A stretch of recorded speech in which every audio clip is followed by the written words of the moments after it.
Hello everyone, welcome to the Manu Law classes in the daily session of news analysis. Today is 28th of March 2024. You are watching with Naresh Sharma, and guys, we are going to revise our previous day session with the help of MCQs. So start with the first question and try to answer these questions in comment box. Question number 1. Earth hour is observed on. कल के session में हमने अर्थ our को भी discuss किया था, जो कि रिसेंटली न्यूज में रहा था। तो अर्थ आवर को कब सेलिब्रेट किया जाता है? ए 23rd of March, 12th of January, 18th of February या 16th of August. So guys, the correct answer is 23rd of March. Every year the earth our is observed globally on 23rd of March. Earth Hour is organized by, कौन इसको organise करता है अर्थ our को? ठीक है, तो it is world bank और UNFCCC और WWF और ग्रीन फंड। कौन है इसमें से जो इसको ऑर्गेनाइज करता है?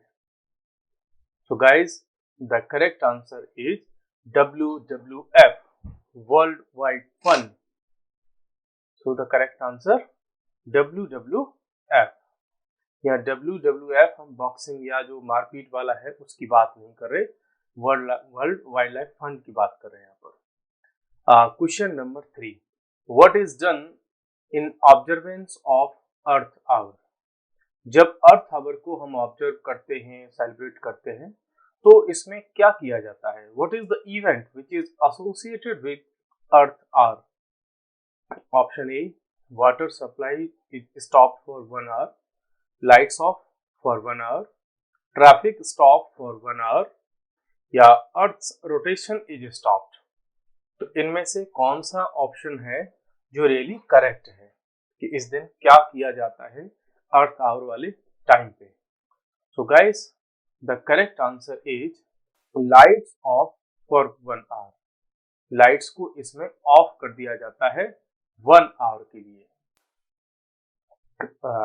Question number 4. Which can be a best nature and human health friendly medium of transport?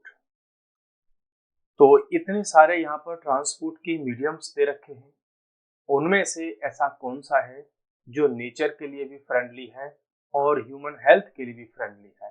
तो कौन सा है इसमें से? ए CNG bike, hydrogen car, electric scooter और सिंपल बाइसिकल। तो obviously you can find out that simple bicycle is best for nature and for human health, because simple bicycle there is no output as a byproduct like CO2 या methane या carbon monoxide. Means जब हम cycling करते हैं, cycle से कहीं भी आना जाना अपना ट्रांसपोर्टेशन रखते हैं, तो उससे कोई भी हार्मफुल गैस का रिलीज नहीं होता, बिकॉज सिंपल बाईसाइकिल को हम अपने जो है बॉडी से ऑपरेट करते हैं, तो साथ में ही हेल्थ के लिए भी बेनिफिशियल होता है और ये इससे एक्सरसाइजेस वगैरह होती रहती हैं। फाइंड करेक्ट स्टेटमेंट अबाउट गांजा। गांजा के बारे में हमको एक कोई करेक्ट स्टेटमेंट इसमें से फाइंड आउट करना है, बिकॉज गांजा आजकल न्यूज में बहुत है।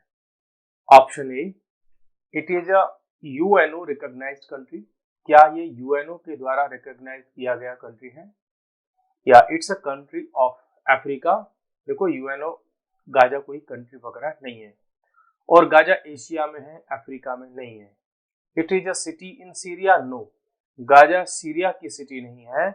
तो करेक्ट आंसर क्या हुआ? D, it is a city near Mediterranean Sea in Palestine. तो पैलेस्टीन वाले रीजन में एक सिटी है दैट इज कॉल्ड गाजा। कई बार इसको हम गाजा स्ट्रिप भी बोल देते हैं, गाजा स्ट्रिप। ठीक है, तो गाजा जो है पैलेस्टीन में आता है और गाजा स्ट्रिप कई बार हम इसी को बोलते हैं। नेक्स्ट क्वेश्चन इज तेल अवीव। ये भी काफी टाइम से न्यूज में है, इट इज सिचुएटेड इन, कहाँ इसकी लोकेशन है तेल अवीव की, सीरिया, इजराइल या लेबनान या Yemen. The correct answer is Israel. जो तेल अवीव है वो इजराइल में लोकेट करता है, ठीक है, वहां का एक शहर है। नेक्स्ट हम बात करते हैं question number 7। Who is the current prime minister of Israel. Israel का इस समय जो प्राइम मिनिस्टर है वो कौन है? तो गाइस, इजराइल का जो करंट प्राइम मिनिस्टर है, ABCD इनमें से कौन सा है? आप फटाफट रिप्लाई करो। It is Benjamin Netanyahu. ये इसके करंट प्राइम मिनिस्टर है इजराइल के। शहबाज शरीफ, ये जो है आपको पता होगा कि ये प्राइम मिनिस्टर हैं पाकिस्तान के। यार लैपिड, ये कौन है? ये भी इजराइल के ही एक लीडर है और वहां पर ऑपोजिशन पार्टी के लीडर है। जैसे इंडिया में होता है ना अपोजिशन पार्टी का लीडर, तो वैसे ही ये इजराइल की पार्लियामेंट में अपोजिशन के लीडर है। What is the main language of Israel? Because Israel इस समय बहुत न्यूज में है, तो इजराइल से रिलेटेड बेसिक क्वेश्चंस कई बार पूछे जा सकते हैं। बिकॉज लास्ट वाले क्लैट में भी और भी बहुत सारे एग्जाम्स में इजराइल और हमास, इजराइल और गाजा, इससे रिलेटेड बहुत सारे क्वेश्चंस पूछे हैं। So what is the main language of Israel? देखो, इजराइल की जो मेन लैंग्वेज है वो है हिब्रू, ठीक है। हिब्रू वहां की मेन लैंग्वेज है और सेकंड लैंग्वेज है वहां पर अरबिक। बाकी उर्दू, इंग्लिश, फ्रेंच ये वहां की मेन लैंग्वेजेस नहीं है।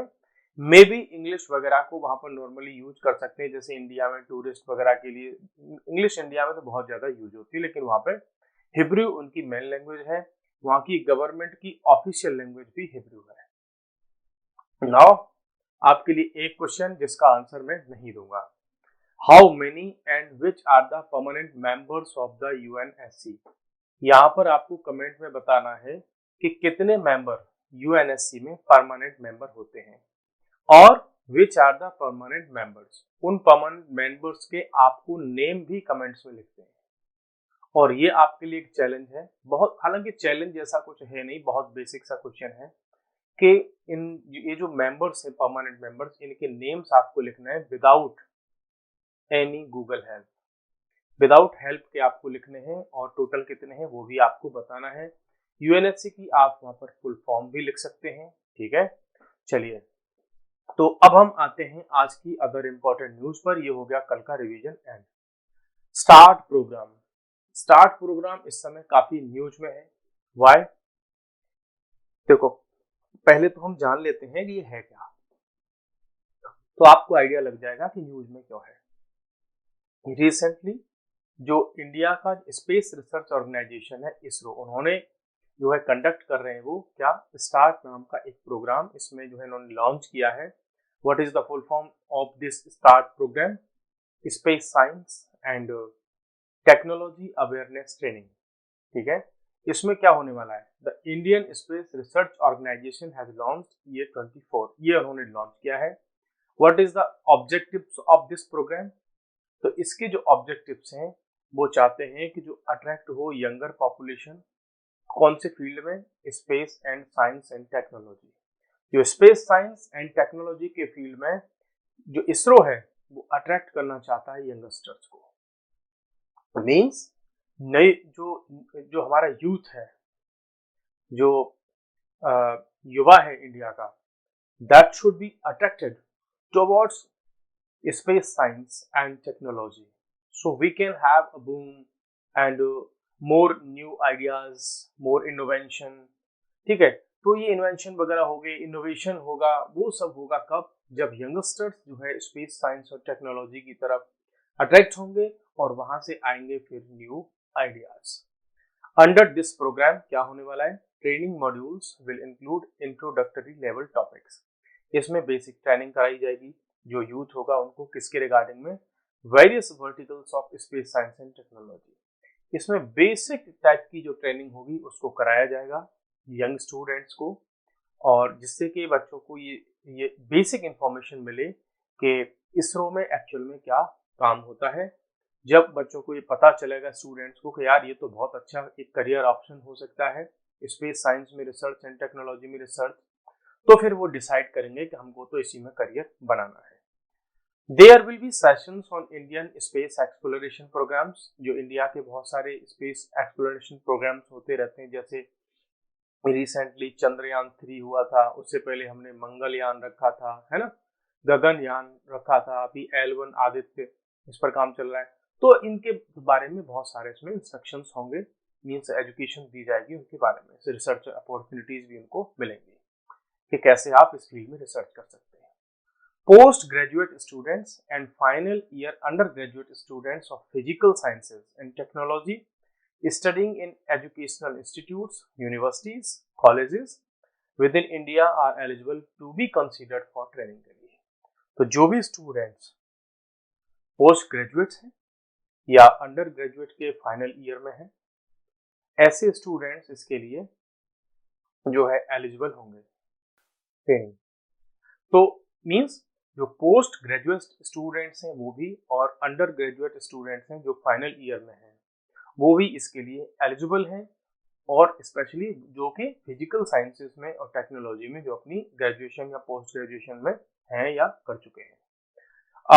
ऑपरेशन संकल्प, ये भी अभी रिसेंटली न्यूज में रहा, बिकॉज अभी इसने अपने 100 डेज को कवर कर लिया है, कंप्लीट कर लिया है। Actually it was launched during December 2023, जब इसको लॉन्च किया गया था।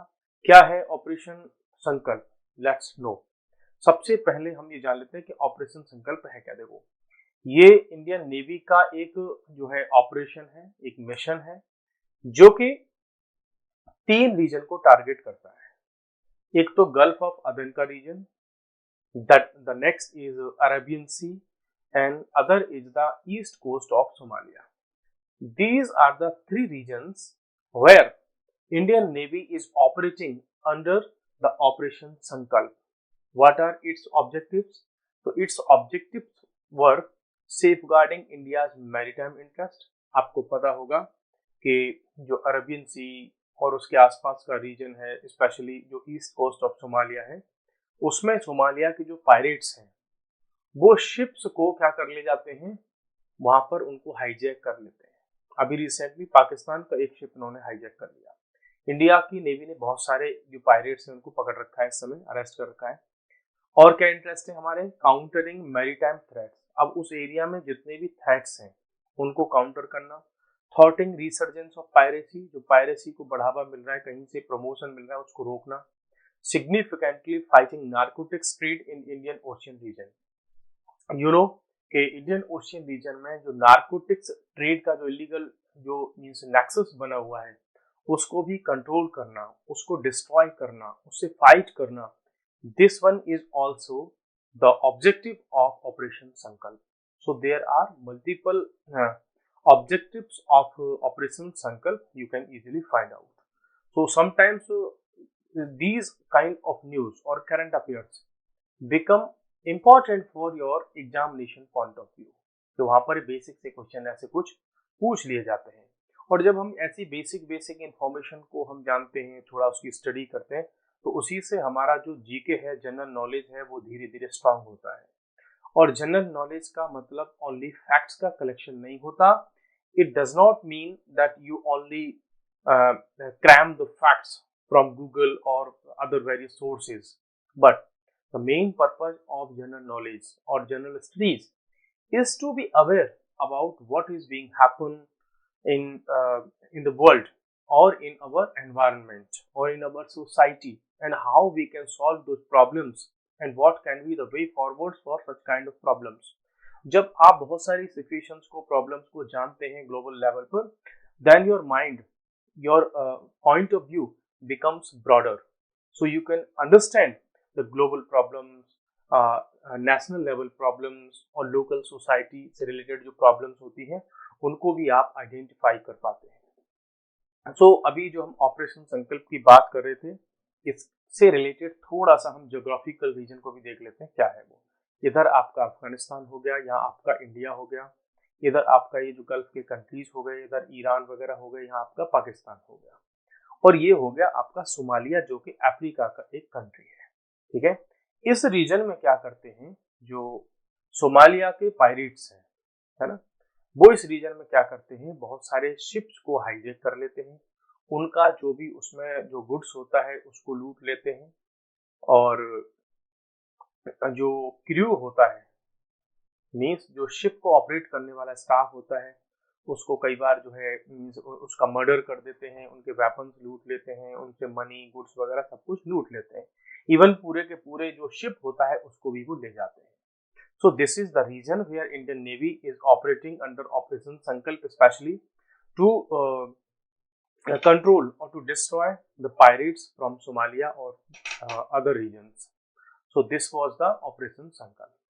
Now we are going to have a very important article जो आपके एग्जाम पॉइंट ऑफ व्यू से बहुत इंपॉर्टेंट है, और आज द हिंदू में ये आर्टिकल आया है। इसको ऐसे देखो गाइस, जब भी आपको ऐसे कुछ स्पेशल आर्टिकल्स मिलते हैं द हिंदू या जो है इंडियन एक्सप्रेस या और भी किसी न्यूज़पेपर में, तो आपको ऐसे आर्टिकल्स को पढ़ना चाहिए, बिकॉज ये आर्टिकल्स आपके पॉइंट ऑफ व्यू को ब्रॉड करते हैं, वहां से आपको बहुत सारी इंफॉर्मेशन मिलती है और कॉन्सेप्ट्स की भी क्लैरिटी वहां से आती है।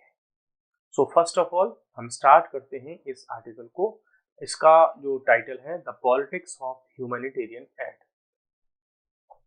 ये जो आर्टिकल है ये है जो गाजा और इजराइल के बीच में जो वॉर जैसी सिचुएशन या वॉर चल रहा है, उसमें ह्यूमैनिटेरियन का जो क्राइसिस चल रहा है, ह्यूमैनिटेरियन एड का जो इशू चल रहा है कि जो लोग हैं बहुत सारे वहां पर प्रॉब्लम्स हैं, और उनको कैसे ह्यूमैनिटेरियन एड दी जाए, और उनको ह्यूमैनिटेरियन एड की मानवतावादी हेल्प की रिक्वायरमेंट है, लेकिन बहुत सारे कंट्रीज उस पर पॉलिटिक्स कर रहे हैं।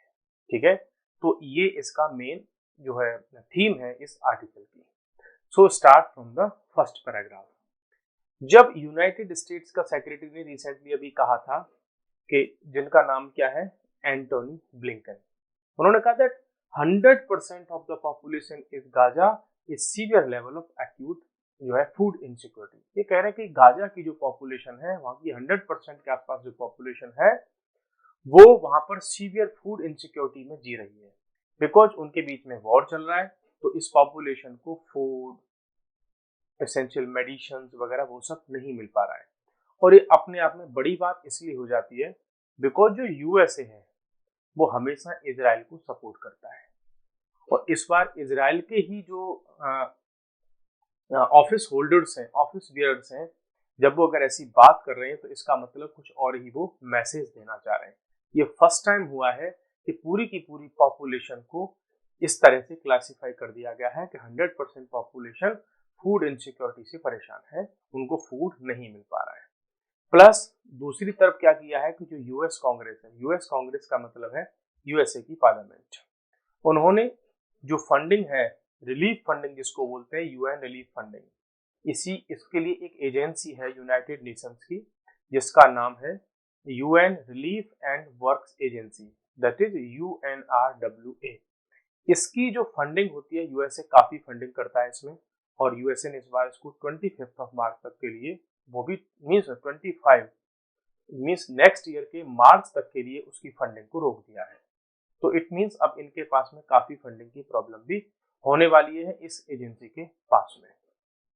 अब इसी रीजन में बहुत सारे लोगों जो है वो रिफ्यूजी बन चुके हैं और उनको हेल्प की रिक्वायरमेंट है, जैसे कि गाजा स्ट्रिप वाला रीजन हो गया, वेस्ट बैंक हो गया, east Jerusalem, Jordan, Lebanon, Syria, उसमें बहुत कुछ जो है हो गया है, और अब उसमें सबसे ज्यादा रिक्वायरमेंट है ह्यूमैनिटेरियन एड की। लेकिन हो क्या रहा है कि वहां पर पॉलिटिक्स विजयी हो रही है और ह्यूमन लाइफ हार रही है, ऐसा इनका कहना है। नेक्स्ट फिर हम इसमें कहते हैं, ये जो है जो राइटर हैं, कि ironically this comes at a time when some western countries, और ये तब आया है, देखो जो वेस्टर्न कंट्रीज, बहुत सारे वेस्टर्न कंट्रीज ने क्या किया था कि UNRWA की फंडिंग रोक दी थी, लेकिन अब वो क्या कर रहे हैं, रियलाइज कर रहे हैं कि नहीं यार, हमें इसको फंडिंग तो देनी होगी, क्योंकि जब इजराइल और गाजा के बीच में जब वॉर चल रहा है तो वहां बहुत सारे ऐसे सिविलियन पीपल होंगे, चिल्ड्रन होंगे जिनको फूड की या ऐसे अदर जो है गुड्स की रिक्वायरमेंट होगी। तो जो वेस्टर्न कंट्रीज हैं, जैसे कि आपका फ्रांस हो गया, जर्मनी हो गया, ब्रिटेन हो गया, ये सब क्या कर रहे हैं, अपनी फंडिंग को फिर से रिज्यूम कर रहे हैं और वो वहां पर फंडिंग प्रोवाइड कराने के लिए तैयार हो गए हैं फिर से। There is no lunch free, एक बात कही जाती है कि there is no free lunch, दुनिया में फ्री में लंच नहीं मिलता, कुछ भी फ्री में नहीं मिलता। वही कहावत फिट बैठती है कहां पर, कि there is no free lunch in geopolitics. Geopolitics में कोई भी लंच फ्री नहीं होता। और वही काम कहां हो रहा है कि इस गाजा वाले रीजन में, पैलेस्टाइन वाले रीजन में, ठीक है, जो कंट्रीज हैं वहां पर ह्यूमैनिटेरियन एड के नाम पर, फूड के नाम पर हेल्प तो कर रहे हैं, लेकिन बदले में अपनी जो पॉलिटिक्स है उसको क्या कर रहे हैं, उसको प्रमोट कर रहे हैं गाजा वाले रीजन में। तो इसलिए यहाँ पर कह रहे हैं कि जो इंटरनेशनल पॉलिटिक्स है उसमें कुछ भी फ्री नहीं होता। ठीक है, Gaza waits for a fire, means Gaza को जरूरत है कि एक ऐसे मीन्स एक फुटपाथ की या एक ऐसे रास्ते की कि वो इस युद्ध की स्थिति से, वॉर की सिचुएशन से बाहर निकल सके। The announcement by US president Joe Biden recently किया, उन्होंने build temporary pier for pier of the Gaza coast in the Mediterranean sea. ये पायर जो होती है मीन्स ऐसे समझ लो कि ये कोई एक ओशियन वाला रीजन है, इसमें से कुछ हमने छोटा सा ब्रिज वगैरह टाइप में निकाल दिया। तो यूएस प्रेसिडेंट ने कहा कि भाई इस रीजन में एक फायर हम बनाएंगे कि वहां से क्या हो सकता है कि गाजा वाले रीजन में फूड वगैरह को डिस्ट्रीब्यूट किया जा सकता है और लोग वहां पर थोड़ा आसानी से अपनी लाइफ को मैनेज कर सकते हैं, फूड वगैरह उनको सेंड कर सकते हैं, मेडिसिन सेंड कर सकते हैं, जो कि बहुत बड़ी पॉपुलेशन वहां पर भूख से मर जाएगी अदरवाइज। ठीक है, वहीं पर फिर ये कहते हैं कि देखो, जहां एक तरफ जो यूएसए है ना, सबको पता है कि यूएसए जो है वो इजराइल को हमेशा से सपोर्ट करता आया है, और ऐसे समझ लो कि विदाउट यूएसए की सपोर्ट इजराइल कुछ भी नहीं कर सकता। ठीक है, तो यहीं पर ये एग्जाम्पल के लिए कहते हैं कि यूएसए चाहे तो इजराइल को बोल सकता है कि भाई आप गाजा वाले रीजन के लिए रास्ता दे दो, जिससे कि वहां से जो ट्रक्स वगैरह हैं वो जा सकें और फूड डिस्ट्रीब्यूट कर सकें। लेकिन ऐसा नहीं कर रहा है यूएसए। यूएसए क्या कर रहा है कि जो अपने फूड के पैकेट्स हैं उनको एयर से ड्रॉप कर रहा है, हवाई जहाज से, हेलीकॉप्टर से उनको गिरा रहा है, जबकि वो क्या कर सकता था, उनको कह सकता था, तो वो नहीं कह रहा है। लेकिन तो यूएसए भी क्या कर रहा है, अपनी पॉलिटिक्स को ही मीन्स चमका रहा है, जबकि इजराइल को कह सकता था कि भाई जो बहुत सारी इंटरनेशनल एजेंसीज हैं उनके लिए आप रास्ता दे दो, हमको भी रास्ता दे दो। ना तो यूएसए खुद के लिए रास्ता मांग रहा है और ना ही अदर कंट्रीज जो अदर प्रॉब्लम, अदर जो ह्यूमैनिटेरियन ऐड करने वाली एजेंसीज हैं उनके लिए भी रास्ते की बात नहीं कर रहा है। जो यूएन सेक्रेटरी जनरल है एंटोनियो गुटेरेस, देखो कई बार ये क्वेश्चन पूछा गया बेसिक में, लेकिन यहाँ मैं आपको एक पॉइंट बताना चाहता हूँ कि ऐसे जो बेसिक बेसिक से क्वेश्चन होते हैं कि यूएन सेक्रेटरी जनरल कौन है इस समय, तो ऐसे क्वेश्चन यहीं से बनते हैं, वो डिजाइन किए जाते हैं। उन्होंने ये कहा है कि भाई देखो, वहां पर जो जो ट्रक्स वगैरह हैं उनको रास्ते रोक रखे हैं, बहुत सारे लोग वहां पर जो है स्टारवेशन का शिकार हो जाएंगे, फेमाइन का शिकार हो जाएंगे, उनको वहां पे रास्ता मिलना चाहिए।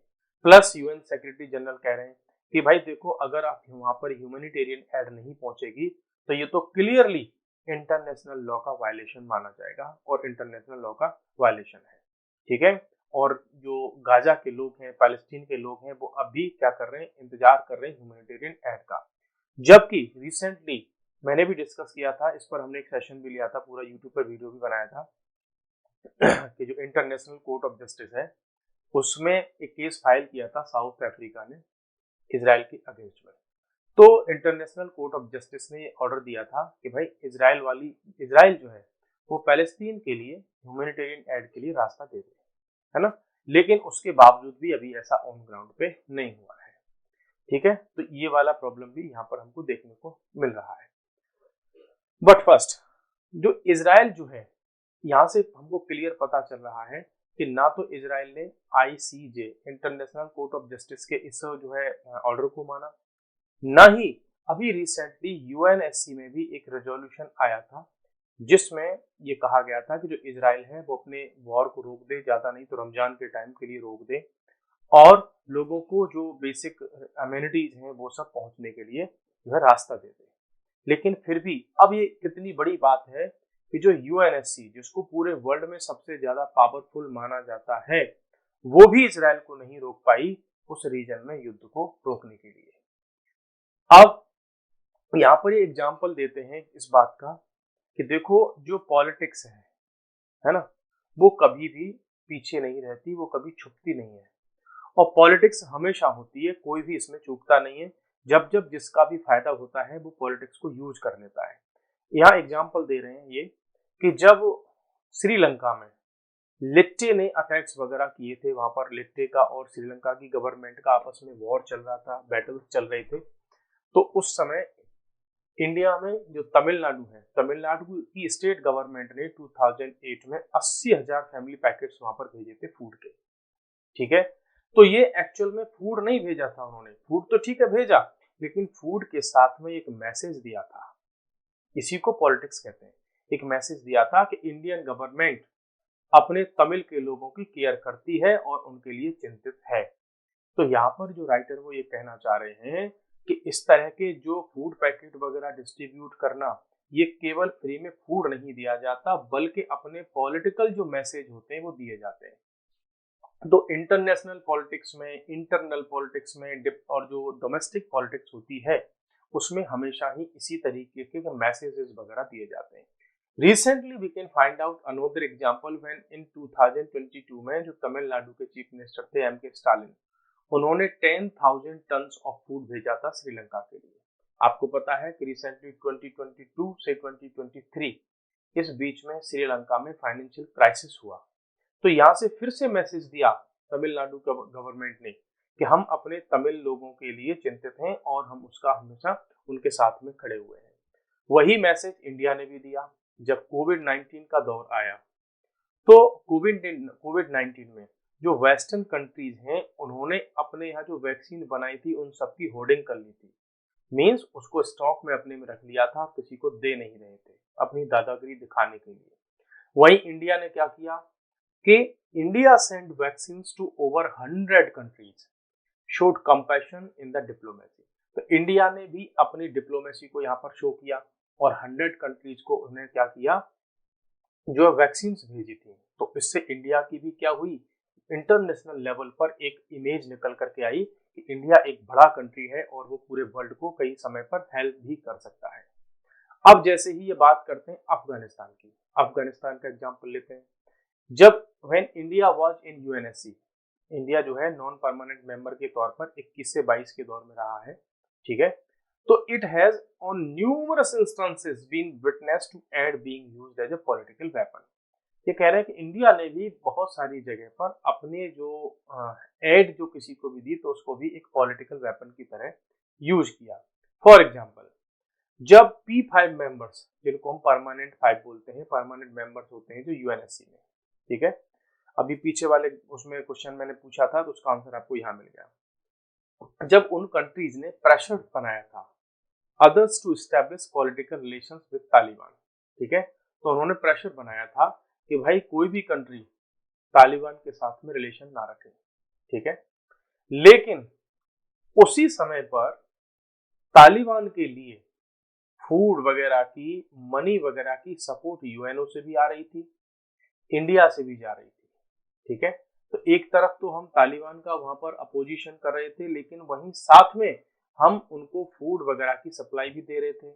यूनाइटेड नेशन सिक्योरिटी काउंसिल ने बहुत सारे अपने रेजोल्यूशन दिए, बहुत सारे कमेंट्स किए कि भाई हम जो है चाहते हैं कि तालिबान वाले रीजन में क्या हो, जो वुमेन हैं उनकी सिक्योरिटी पर ध्यान दिया जाए, उनको सेफ रखा जाए, उनको फ्रीडम के राइट्स दिए जाए।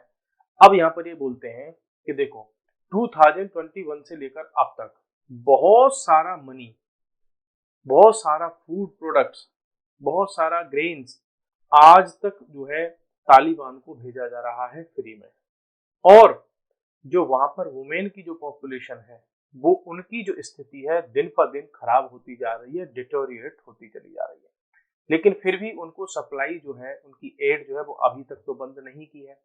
तो यहाँ पर ये कह रहे हैं कि दिखाने के लिए तो बहुत कुछ होता है कि भाई सारे के सारे कंट्री इस तालिबान के अगेंस्ट में है, लेकिन एड भी भेज रहे हैं, तो सब अपने अपने पॉलिटिकल इंटरेस्ट को जो है वहां पर फुलफिल करते हैं। फिर एग्जाम्पल देते हैं सीरिया का, इथोपिया का, यमन का, एल्सवेयर और भी कई सारी जगह पर जहां पर बहुत सारे इनोसेंट जो सिविलियंस थे वो बहुत सारी प्रॉब्लम में थे, तो वहां पर बहुत सारे कंट्रीज ने क्या किया था, हेल्प किया था। ये सीरिया का एग्जाम्पल देते हैं कि सीरिया में जब प्रेसिडेंट बशर अल असद की गवर्नमेंट थी तो यूएस और टर्की ये सब मिलकर के बशर अल असद इसकी गवर्नमेंट को गिराना चाह रहे थे, लेकिन साथ में वहां पर जो है ये फूड वगैरह भी भेज रहे थे। देखो, तो यहाँ पर ये एक बात कह रहे हैं कि जब भी फूड वगैरह की जो असिस्टेंस भेजा जाता है तो उसके बदले में वहां की जो गवर्नमेंट होती है उसको प्रेशराइज किया जाता है। मैं आपको एग्जांपल देता हूँ, थोड़ी सी मैं स्पेस यहाँ पर क्रिएट कर लेता हूँ, ठीक है। मीन जब हमने कहा ना अभी कि कुछ भी फ्री में नहीं होता, तो यहाँ पर ये कह रहे हैं कि जब इंडिया का PL480 एक प्रोग्राम हुआ करता था और यूएसए से इंडिया के लिए आता था गेहूं, व्हीट आता था और भी ग्रेन्स आते थे, ठीक है। तो यूएसए हमको जब फ्री में या सस्ते दामों पर हमको जो है व्हीट भेजता था, ग्रेन्स भेजता था, बिकॉज इंडिया में उतना प्रोडक्शन था नहीं, तो उस गेहूं के बदले में, उस फूड के बदले में यूएसए हमारी फॉरेन पॉलिसी को कंट्रोल करता था, हम पर प्रेशराइज करता था हमको कि आप रशिया से रिलेशन मत रखो। जब पाकिस्तान हम पर अटैक करता था तो इंडिया पलट करके उन पर अटैक नहीं करता था। क्यों? क्योंकि यूएसए हमको धमकी देता था कि हम आपका फूड की सप्लाई है वो रोक देंगे, ठीक है। तो यहाँ पर कुल मिलाकर के इस पूरे आर्टिकल में ये कह रहे हैं कि जहां कहीं भी ये जो फूड की सप्लाई की जाती है, ह्यूमैनिटेरियन एड दी जाती है, चाहे वो मेडिसिन हो या वैक्सीन हो या फूड के पैकेट्स हो या ग्रेन के पैकेट्स हो, ठीक है, या मनी सप्लाई हो या एजुकेशन के लिए बुक्स हो, कुछ भी हो या क्लोथ्स हो, वो सब जब भी कहीं पर दिए जाते हैं, जब भी उनको गिफ्ट किया जाता है तो उसको हमेशा अपने पॉलिटिकल इंटरेस्ट के लिए ये कंट्रीज यूज करते हैं। तो अल्टीमेटली इसका जो कंक्लूजन में ये जो राइटर हैं जो कह रहे हैं वो एक बात कह रहे हैं कि देखो अभी जो गाजा वाला रीजन है, पैलेस्टीन वाला रीजन है, अगर वहां पर युद्ध चल रहा है तो ना तो हम इस युद्ध को रुकवा पा रहे हैं, प्लस जो कंट्रीज हैं, जो रिस्पॉन्सिबल कंट्रीज हैं ग्लोबल लेवल पर, वो अपना कुछ भी ऐसा रुतबा नहीं दिखा पा रहे। जबकि हो क्या रहा है कि जो पॉलिटिक्स है ना, पॉलिटिक्स जीत रही है और जो ह्यूमन लाइफ है वो हार रही है। तो ये बात मेरे को भी ठीक लग रही है कि देखो कहीं किसी का भी युद्ध हो तो जल्दी से जल्दी जो वॉर है वो रुक जाना चाहिए, उसको बंद करना चाहिए, सारे कंट्री साथ में आए और उसको रुकवाएं उस वॉर को, उसका कोई पॉलिटिकल सॉल्यूशन लेकर के आए, उसको कंट्रोल करें उस वॉर को, ठीक है। लेकिन जिस कंट्री को भी जहां पर चांस मिल रहा है वो सब अपने अपने पॉलिटिकल इंटरेस्ट के लिए वर्क कर रहे हैं और अल्टीमेटली उसके बदले में हो क्या रहा है कि जो ह्यूमन लाइफ है वो उसका लॉस हो रहा है, चाहे वो पैलेस्टीन पीपल हो या वो इजराइल के पीपल हो, दोनों साइड से मर तो इंसान ही रहा है ना। ह्यूमन लाइफ वही तो नष्ट हो रही है, वही तो खत्म हो रहा है, उसी का तो डिस्ट्रक्शन हो रहा है। तो यहाँ पर इनका सीधा सा कहना है कि पॉलिटिक्स भले ही हार जाए लेकिन इंसान जीतना चाहिए, ह्यूमन लाइफ जीतनी चाहिए। तो ये हमारा आज का आर्टिकल था, आप कोशिश करना इसको पढ़ना और इसमें आपको बहुत कुछ और भी नई चीजें मिलेंगी जानने के लिए। चलिए आज के सेशन को यहीं पर हम एंड करते हैं, कल फिर मिलते हैं नए सेशन के साथ में। Goodbye, take care.